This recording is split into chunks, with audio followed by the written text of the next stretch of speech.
গলাচিপায় শান্তিপূর্ণভাবে এইচএসসি পরীক্ষা অনুষ্ঠিত হয়েছে। রবিবার সকালে 10টায় গলাচিপা সরকারি ডিগ্রি কলেজ, মহিলা ডিগ্রি কলেজ, কালিকাপুর সিনিয়র মাদ্রাসা, খারেজজামা কলেজ ও এনজেড আলিম মাদ্রাসা সহ মোট উপজেলার 5টি কেন্দ্রে এইচএসসি, আলিম ও কারিগরি পরীক্ষা অনুষ্ঠিত হয়েছে। গলাচিপায় উপজেলার এইচএসসি সমমানের পরীক্ষায় মোট ছাত্রছাত্রীর সংখ্যা 1829 জন। পরীক্ষায় অংশগ্রহণ করেন 1799 জন এবং 30 জন পরীক্ষার্থী পরীক্ষায় অংশগ্রহণ করেনি বলে পরীক্ষা সংশ্লিষ্ট সূত্রে জানা যায়।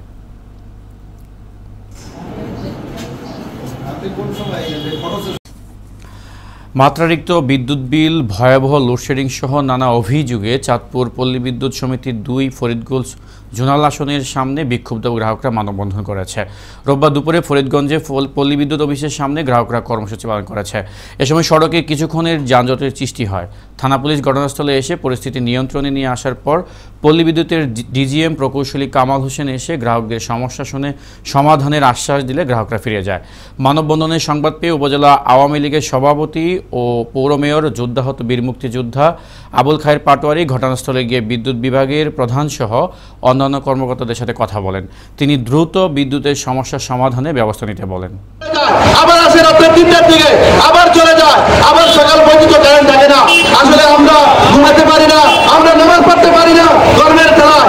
আসলে মুসলিম আমাদের এখানে বাংলাদেশের মধ্যে 90% মুসলমান, ধর্মমান মুসলমানেরা নামাজ পড়তে পারে না। সন্তোষপুরের মানুষ এক বেলা মাগরিবের নামাজের সময় কেউ বলতে পারবে না যে কখনো কারেন্ট ছিল, এসবের সময় কেউ বলতে পারবে না কখনো কারেন্ট ছিল। আমরা আসলে এই কারেন্টের প্রতিবাদে, পল্লী বিদ্যুতের দুর্নীতির প্রতিবাদে আমরা এখানে সবাই একত্রিত হয়েছি। আজকে আমরা একটা সুষ্ঠু সমাধান না নিয়ে এখান থেকে যাবো না। আমরা এখানে আমরা আসছি সুষ্ঠু সমাধান।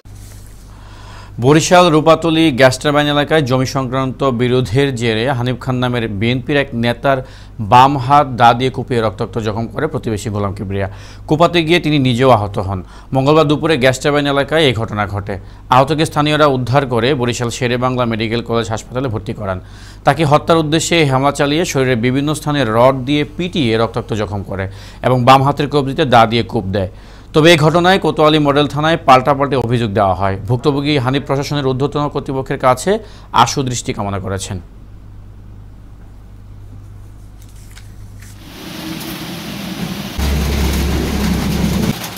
মোটা মোটা মেয়েগুলি গাছ ছিল, পড়ে গেছে বন্যায়। তো এখন পুকুরে ভাষা আছে, ঘোড়া পড়ে রয়েছে, ওই ড্রেনটা সে আটকাই দিতে আছে। এই যে দুর্ঘটনার কারণে, মানে এটা দুর্ঘটনায় বলা চলে, এই কারণে এরা যেটা পত্রিকা মিথ্যা সংবাদ প্রচার করছে, মিথ্যা বিভ্রান্তি তৈরি করছে, এইটার জন্য আমি তীব্র নিন্দা। বগুড়ায় অলৌকিকভাবে মাটির নিচ থেকে উঠছে পানি, যা দেখে ভিড় করেছে আশেপাশে এলাকার মানুষ।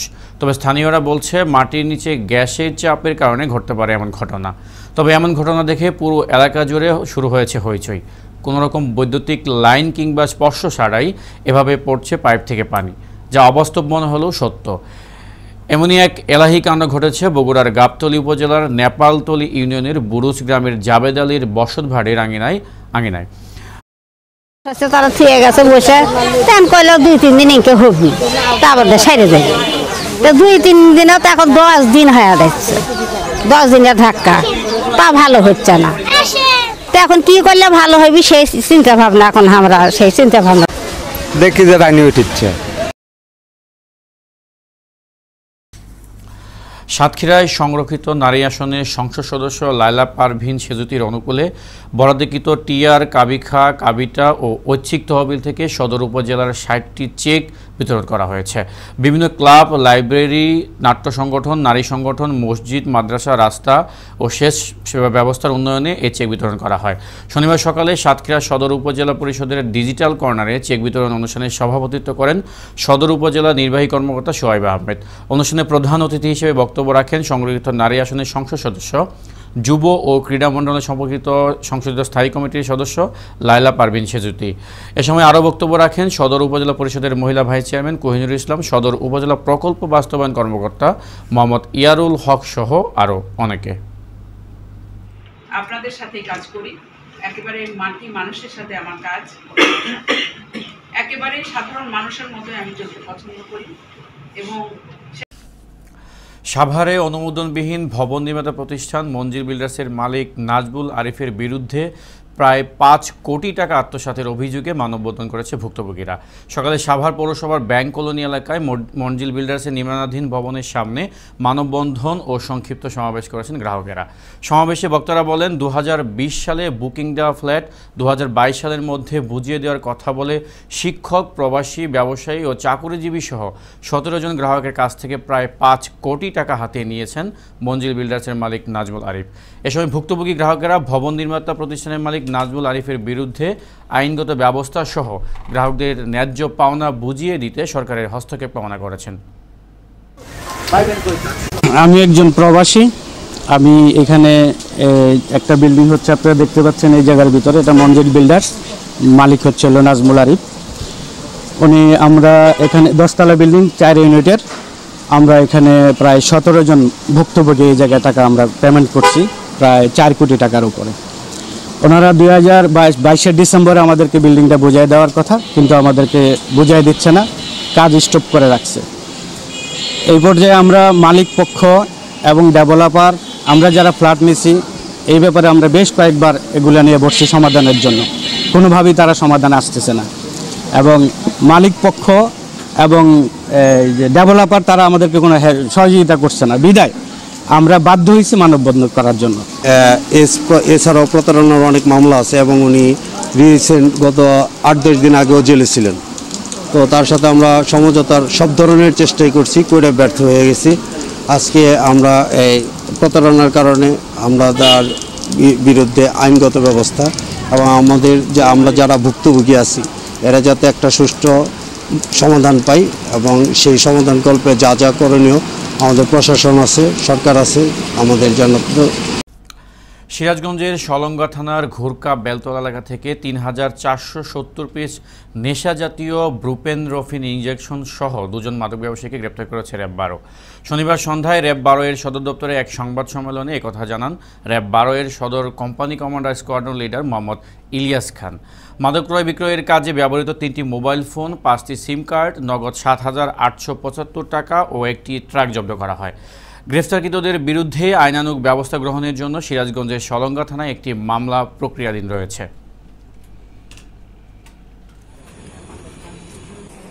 আপনারা জানেন, র্যাপিড অ্যাকশন ব্যাটালিয়ন র্যাব প্রতিষ্ঠাকালীন সময় থেকেই দেশের সার্বিক আইন শৃঙ্খলা পরিস্থিতি সমুন্নত রাখার লক্ষ্যে সব ধরনের অপরাধীদের আইনের আওতায় নিয়ে আসার ক্ষেত্রে অগ্রণী ভূমিকা পালন করে যাচ্ছে। এরই ধারাবাহিকতায় র্যাব 12 সদর কোম্পানি সিরাজগঞ্জের আভিযানিক দল র্যাব সদর দপ্তরের গোয়েন্দা শাখার তথ্যের ভিত্তিতে জানতে পারে যে ট্রাক যোগে অবৈধ নেশা জাতীয় বুপ্রেনরফিন ইনজেকশন বহন করা হচ্ছে।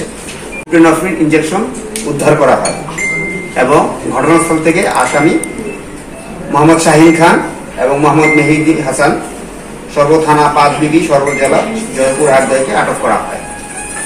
আটককৃতদের বিরুদ্ধে সিরাজগঞ্জ জেলা সলঙ্গা থানায় ভারী বৃষ্টি ও পাহাড়ি ঢলে যখন বিশ্বম্বরপুর উপজেলা নিম্নাঞ্চল প্লাবিত হয়েছিল, তখন বন্যা পরিস্থিতি মোকাবেলায় ও আইন শৃঙ্খলা পরিস্থিতি স্বাভাবিক রাখতে সিলেটের ডিআইজি ও সুনামগঞ্জ জেলা পুলিশ সুপারের নির্দেশে বিশ্বম্বরপুর থানায় অফিসার ইনচার্জ শ্যামল বণিকের নেতৃত্বে 2 টিমে বিভক্ত হয়ে উদ্ধার ও ত্রাণ কার্যক্রম পরিচালনা করেন। বন্যাকালীন সময়ে আইন শৃঙ্খলা পরিস্থিতি যাতে অবনতি না হয় সেক্ষেত্রে বিশ্বম্বরপুর থানা পুলিশ কর্তৃক ফুট প্যাট্রোল, মোবাইল পেট্রোল ডিউটির সাথে সাথে নৌ পেট্রোল ডিউটি চালু রয়েছিল। একই সাথে জনসচেতনতামূলক কার্যক্রম পরিচালনা করা হয়েছে। রান্না করা খাবার খেতে পারছে না, কোনো সময় তারা সকাল থেকে উদ্ধার হয়ে সন্ধ্যায় উদ্ধার হয়ে এসেছে আশ্রয় কেন্দ্রে, কিন্তু খাবার নিতে পারছে না। তখন আমরা প্রত্যেকটা আশ্রয় কেন্দ্রে আমাদের যে পুলিশের যে রেগুলার খাবার, এই খাবারের সঙ্গে তাদের খাবার দেওয়ার চেষ্টা করেছি। আমরা প্রায় 400 পরিবারকে আমাদের রান্না করা খিচুড়ি খাবার পরিবেশন করেছি। পাশাপাশি আমরা নিরাপত্তা ব্যবস্থা জোরদার করেছি। আমরা সার্বক্ষণিক চৌকিদার ওখানে প্রত্যেকটা আশ্রয় কেন্দ্রে রাখার চেষ্টা করেছি এবং সব জায়গাতেই যে আশ্রয়কেন্দ্র যে প্রতিষ্ঠানে হয়েছে সেই শিক্ষা প্রতিষ্ঠানের শিক্ষক অথবা যে কোনো প্রতিনিধি ওই আশ্রয়কেন্দ্রে আমরা রাখার ব্যবস্থা করেছি এবং চেয়ারম্যান মেম্বার সহ অন্যান্য যারা আছেন তারা সুপারভাইজ করেছেন। নিরাপত্তা ব্যবস্থা জোরদার করার কারণ হলো ওখানে আমরা দেখেছি অনেক যুবতী মেয়েরা, অনেক ভালো পরিবারের মহিলারাও ওখানে ছিল। যে সব জায়গায় 3 তলা বিল্ডিং ছিল, সেই সব জায়গাতে আমরা নিয়ম করে দিয়েছি যে 3 তলা বিল্ডিংয়ের 3 তলাতে থাকবে যুবতী মেয়েরা বা মহিলারা, দোতলায় থাকবে বয়স্ক লোকজন এবং শিশুরা, আর নিচতলায় থাকবে যুবক বা পুরুষরা। নওগাঁয় কয়েলের আগুনে একটি গোয়ালঘর সহ বাড়িঘর পুড়ে ছাই হয়ে গেছে। মারা গেছে একটি গরু। এতে অন্তত 4 থেকে 5 লক্ষাধিক টাকার ক্ষতি হয়েছে বলে ধারণা করা হয়েছে। ঘটনাটি ঘটেছে গত শুক্রবার রাত 1:30টার সময় বদলগাছি উপজেলার মথুরাপুর ইউনিয়নের নালুকাবাড়ি গুচ্ছগ্রামের আলেমউদ্দিনের বাড়িতে। স্থানীয়দের সূত্রে জানা গিয়েছে, আলেমউদ্দিন গোয়ালঘরে প্রতি রাতের মতো মশার কয়েল জ্বালান। গভীর রাতে মশার কয়েলের আগুন থেকে গোয়ালঘরে আগুন ধরে। আগুন দ্রুত গোয়ালঘর সহ বাড়িতে ছড়িয়ে পড়ে। এ সময় আগুন থেকে গরু রক্ষা করতে গিয়ে আগুনে দগ্ধ হয় আলেমউদ্দিন। পরে স্থানীয়রা উদ্ধার করে উন্নত চিকিৎসার জন্য রাজশাহী মেডিকেল কলেজ হাসপাতালে পাঠায়।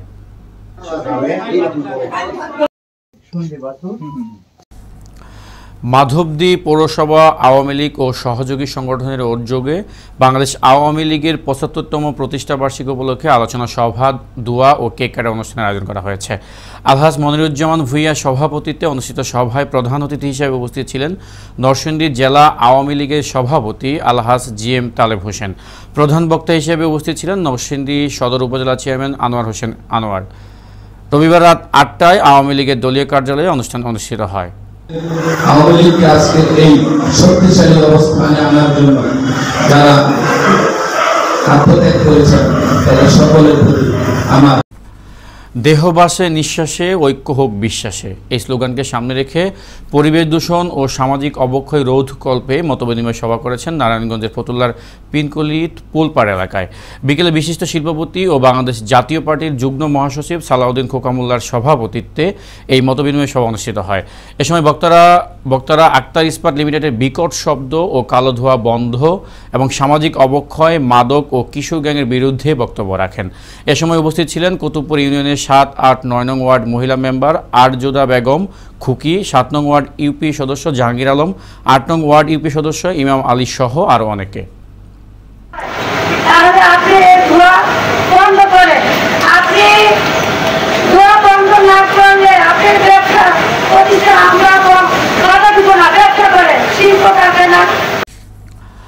জমি সংক্রান্ত বিরোধের জের ধরে প্রতিপক্ষের অর্ধশতাধিক ফলগাছ সহ বাড়ির চারপাশে বাঁশের বেড়া নির্মাণ করে দীর্ঘ 5 দিন ধরে গৃহবন্দী করে রাখার অভিযোগ উঠেছে ফজর আলী গং নামে একটি প্রভাবশালী মহলের বিরুদ্ধে। অবরুদ্ধ অবস্থা থেকে মুক্তি পেতে 999-এ কল করেও কোনো পুলিশি সহায়তা মেলেনি বলে জানান ভুক্তভোগী পরিবার। ফলে গৃহবন্দী অবস্থায় পরিবার পরিজন নিয়ে মানবতর জীবনযাপন করছেন তারা। শুক্রবার বিকেলে নরসিংদী সদর উপজেলার কাঠালিয়া ইউনিয়নের চৌঘরিয়া এলাকায় সরজমিনে গিয়ে দেখা যায় শামসুল হক ও আমির হোসেন পরিবার গৃহবন্দী। এই অবস্থা থেকে মুক্তি পাওয়া সহ সন্ত্রাসী শাহ আলম গংদের আইনের আওতায় এনে দৃষ্টান্তমূলক শাস্তি নিশ্চিত করতে ঊর্ধ্বতন কর্মকর্তাদের সহযোগিতা কামনা করেন ভুক্তভোগী পরিবার। প্লাস আমাদের যে জায়গা কিনা দলিলটা এখন আমরা এটা একটা সুষ্ঠু বিচার চাইতেছি। এখন আমাদের যে কাগজপত্র আছে আপনারাও দেখেন, সবাই আরো যারা আছে সবাইদের ডকুমেন্টগুলো দেখা তারপর দেখুক, বিচার করুক। এইভাবে যে অত্যাচার করতেছে এগুলো।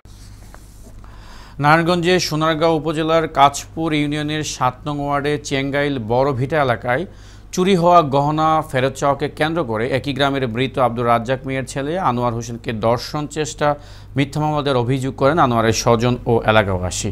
শনিবার বিকেলে বড় ভিটা গ্রামের এলাকাবাসী ও পরিবার এই মিথ্যা মামলা দায়েরের বিরুদ্ধে বিক্ষোভ করেন। এই বিষয়ে সোনারগাঁও থানার ভারপ্রাপ্ত কর্মকর্তা ওসি কামরুজ্জামান বলেন, আনোয়ার হোসেনের উকিল মেয়ে এই ঘটনায় একটি ধর্ষণ চেষ্টা দায়েরের পর আসামিকে গ্রেফতার করে শুক্রবার দুপুরে আদালতে প্রেরণ করা হয়েছে।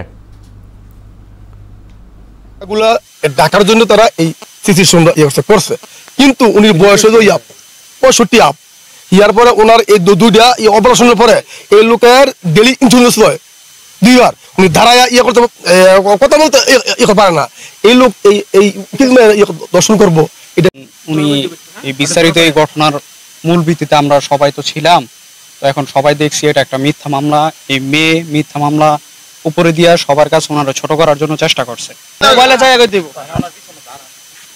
ওনার লাইন ভালো ব্যক্তি আমগো এলাকায় খুব কম আছে বুঝছেন। এই ওনার 10 জনের উপকার করে চলা সবসময়। ওনার লাইন মানুষ নাই, কিন্তু এই যে ভিত্তিহীন মামলা দিয়া ওনার ভাষাইয়া ওনার সবথেকে লেগে ছোট করছে। ভরাট হয়ে যাওয়া নেত্রকোনার দুর্গাপুরের সোমেশ্বরী নদীতে পাহাড়ি ঢলের বালু মিশ্রিত পানিতে তীরবর্তী এলাকায় কয়েক হাজার হেক্টর কৃষি জমি অনাবাদী হয়ে পড়েছে। এমত অবস্থায় নদীটি খননের দাবিতে বিক্ষোভ করেছেন সহস্রাধিক ভুক্তভোগী কৃষক। বৃহস্পতিবার দুপুরে দুর্গাপুর উপজেলা পরিষদ চত্বরে মানববন্ধন ও বিক্ষোভ কর্মসূচি পালন করেন দুর্গাপুরের সর্বস্তরের মানুষ।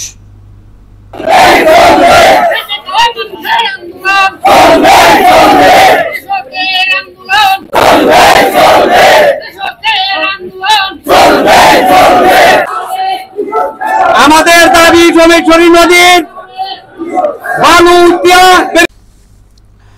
অপরাধীর কাছে মাথা নত করিনি, করব না। কক্সবাজার ট্যুরিস্ট পুলিশের আলোচনা সভায় এমন বক্তব্য দিয়ে আবারও তাক লাগিয়ে দিলেন অতিরিক্ত DIG apple Mahmud. Cox's Bazar region পরবর্তীতে সাংবাদিকদের প্রশংসা করে আবারও কটেজ জোনকে হুঁশিয়ারি করে বক্তব্য দিয়ে তার বিদায়ী অনুষ্ঠান সমাপ্তি ঘোষণা করেন। এনে তাদেরকে প্রশিক্ষণ দিয়ে নির্দেশনা দিয়ে তাদেরকে একটা রুলসে আনার জন্য 7 মাসের চেষ্টা করেছি।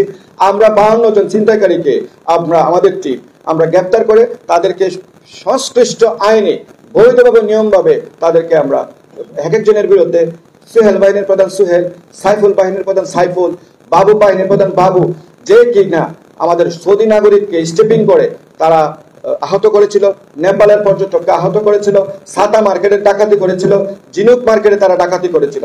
সমস্ত ডাকাতি ঘটনাকে উদ্ঘাটন করে 164 করে আমরা 52 জন ছিনতাইকারীকে আমরা গ্রেপ্তার করে তাদেরকে ঢুকাতে সক্ষম হয়েছি। এবং কিশোরগঞ্জে বাংলাদেশ জাতীয়তাবাদী দলের চেয়ারম্যান সৈয়দ এহসানুল হক হুদার উদ্যোগে বিএনপি চেয়ারপারসন ও সাবেক প্রধানমন্ত্রী বেগম খালেদা জিয়ার রোগ মুক্তি কামনায় কোরআন খতম ও মিলাদ মাহফিল ও দোয়ার আয়োজন করা হয়েছে। কিশোরগঞ্জের বাজিতপুর উপজেলার দিলালপুর ইউনিয়নের মোল্লাপাড়ায় নিজ বাড়িতে এই মিলাদ মাহফিল ও দোয়ার আয়োজন করা হয়। এতে উপস্থিত ছিলেন কিশোরগঞ্জ জেলা যুবদলের সহসভাপতি অ্যাডভোকেট শাহ আলম, জসিম মাহমুদ, অ্যাডভোকেট মঞ্জুরুল আলম রুকন সহ আরও অনেকে। আমার বাড়িতে মিলাদ মাহফিলের আয়োজন করেছি, তার জন্য আমরা দোয়া করব মহান রব্বুল আলামিন যেন তাকে সুস্থ করে দেন, তিনি আমাদের মাঝে এসে আবারও গণতন্ত্রের জন্য সংগ্রাম করে গণতন্ত্রের বিজয় ছিনিয়ে আনেন, এই জালিম শাহীর পতন ত্বরান্বিত করার আন্দোলনে শরীক হতে পারেন। সেই জন্যই আজকে আমরা কায়মনোবাক্যে সকলেই উপস্থিত হয়ে বাংলাদেশ আওয়ামী লীগের যুগ্ম সাধারণ সম্পাদক মাহবুবুল আলম হানিফ বলেছেন, বেগম খালেদা জিয়ার বিরুদ্ধে মিথ্যা মামলা দিয়ে আটক রাখা হয়েছে। বিএনপি নেতাদের এমন বক্তব্য মোটেও গ্রহণযোগ্য নয়। এটা বিএনপির চরম মিথ্যাচারের একটি অংশ। বেগম জিয়ার নামে মামলা আওয়ামী লীগ করেনি, করেছিলেন তত্ত্বাবধায়ক সরকার। বিএনপির আইনজীবীরা খালেদা জিয়াকে নির্দোষ প্রমাণে ব্যর্থ হয়েছে। শুক্রবার সকাল 11:30টায় কুষ্টিয়ার পিটিআই রোডের নিজ বাসভবনে সাংবাদিকদের প্রশ্নের জবাবে এসব কথা বলেন হানিফ। 7 সালে তত্ত্বাবধায়ক সরকার সময় হয়েছে এবং সেই মামলায় পরবর্তীতে বিএনপির শীর্ষ পর্যায়ের আইনজীবীরা তারা আদালতে বেগম খালেদাকে নির্দোষ প্রমাণ করতে ব্যর্থ হয়েছে, যার ফলে আদালত তথ্য প্রমাণের ভিত্তিতেই তাকে দণ্ড দিয়েছিলেন। পৃথিবীতে বহু দেশের মধ্যে এই সংযোগ, রেল সংযোগ আছে, সড়ক সংযোগ আছে, এইগুলো তো নতুন কিছু নয়। উৎপাদন সক্ষমতা হয়েছে, কিন্তু বিদ্যুৎ সরবরাহ লাইনগুলো এইগুলোর যথাযথভাবে এখনও ঠিক হয় নাই, যার ফলে প্রায় লাইনের সরবরাহ লাইনের বিঘ্ন ঘটায়, লোডশেডিং হচ্ছে অনেক জায়গায়। খুলনা তেরখাদায় বঙ্গবন্ধু পরিষদের উদ্যোগে শনিবার তেরখাদা উপজেলা পরিষদের নবনির্বাচিত চেয়ারম্যান এবং ভাইস চেয়ারম্যানদের সংবর্ধনার আয়োজন করা হয়। বঙ্গবন্ধু পরিষদ তেরখাদা শাখার সভাপতি মোহাম্মদ মিশকাত মিনার সভাপতিত্বে অনুষ্ঠিত সংবর্ধনা অনুষ্ঠানে প্রধান অতিথির বক্তব্য করেন উপজেলা পরিষদের নবনির্বাচিত চেয়ারম্যান আলহাজ আবুল হাসান মোসাল্লি। সংগঠনের সাধারণ সম্পাদক মোহাম্মদ রাসেল রানার সঞ্চালনায় অন্যান্যদের মধ্যে বক্তৃতা করেন সংগঠনের জেলা সম্পাদক গাজী লিয়াকত হোসেন, জেলা সহসভাপতি ইঞ্জিনিয়ার মোস্তফা শামসুজ্জামান, বীর মুক্তিযোদ্ধা চৌধুরী আবুল খায়ের, মহিলা ভাইস চেয়ারম্যান শামীমা আক্তার বিথি, যুবলীগ নেতা সর্দার মঞ্জুর হোসেন সহ আরও অনেকে।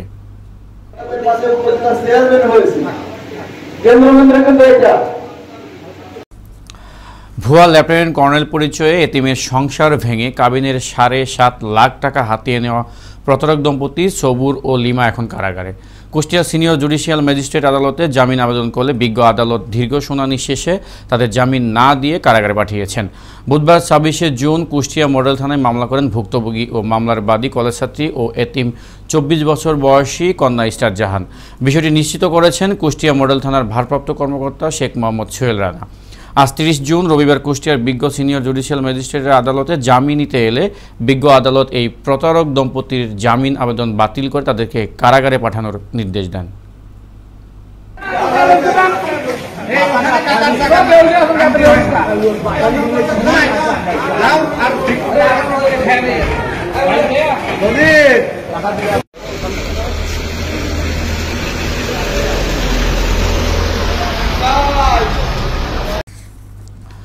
রাজনৈতিকভাবে হেয় প্রতিপন্ন করার লক্ষ্যে কুচক্রী মহলের চক্রান্তের শিকার ষড়যন্ত্র করে মিথ্যা মামলা দিয়ে হয়রানি প্রতিবাদ ও সংবাদ সম্মেলন অনুষ্ঠিত হয়েছে। চট্টগ্রাম নগরীর একটি রেস্টুরেন্ট হলরুমে বাংলাদেশ আওয়ামী স্বেচ্ছাসেবক লীগ 15 নং বাকমানিরাম ওয়ার্ডের প্রচার সম্পাদক আব্দুল কাইয়ুম সৌরভ এই সংবাদ সম্মেলন করেন। এ সময় ভুক্তভোগী আব্দুল কাইয়ুম সৌরভ ও তার বাবা, রাজনৈতিক সহকর্মী সহ পরিবারের স্বজনরা উপস্থিত ছিলেন। স্বেচ্ছাসেবক লীগের সকল কার্যক্রমে আমি সক্রিয়ভাবে যুক্ত ছিলাম।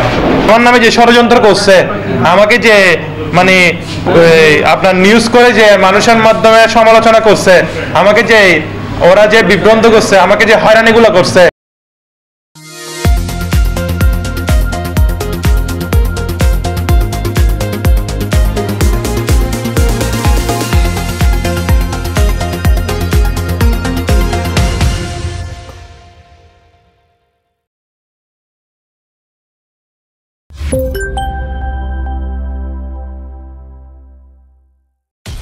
একটা কথা স্পষ্ট করে বলে দেই, আমার এরিয়াতে অন্য কোনো রক্তচোষা জন্ম নিতে দেব না আমি থাকতে। জি ভাই। কারণ রক্তের নেশা খুবই খারাপ নেশা, সহজে পিছু ছাড়ে। এই যে নেতা মশাই, অন্যের রক্তচোষা বাদ দিয়ে আগে নিজের রক্ত বাঁচান। এই নিন নিউ কোবরা সুপার মশার কয়েল, রক্তের নেশা একেবারে কেটে যায়।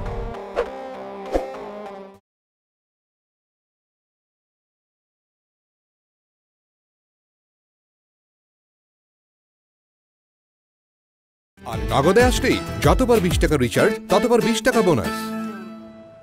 বদে বেকুব না হয়ে নাতে নগদে চলে আসছি। ভাইয়া কি বিল? এই তুরিন আপু, তোমার খালার বিলটাও দিতা, ওইটাও একসাথে দিয়ে দিতাম।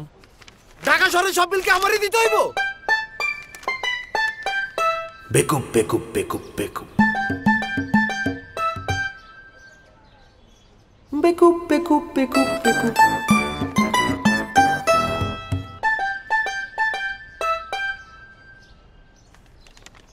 বেকুব বেকুব বেকুব বেকুব। কি কি রে চান্দু, বিল দিতে চার্জ কাটে? তো বিল দিতে গেলে চার্জ কাটবো না? ও আচ্ছা, চার্জ কাটে। কেন তুই নগদের কথা জানোস না? জানি নগদে বিল দিতে গেলে চার্জ কাটে না, কিন্তু অ্যাকাউন্ট খোলা ঝামেলাটা কে লইব? ঝামেলা কে কইছে তোরে? কেন ঝামেলা নাই? কাগজপত্র বা ফর্ম ফিল আপের ঝামেলা ছাড়াই যে কোনো মোবাইল নাম্বার থেকে *167# ডায়াল করুন, তারপর 4 ডিজিটের পিন সেট করুন। ব্যাস, খুব সহজেই খুলে যাবে আপনার নগদ অ্যাকাউন্ট। আর নগদে আসলেই যতবার 20 টাকা রিচার্জ ততবার 20 টাকা বোনাস। বতে বেকুব না হয়া নতে নগদে চলে আসলাম। আচ্ছা ঠিক আছে, আমি মোবাইলে টাকাটা জমায় রাখ।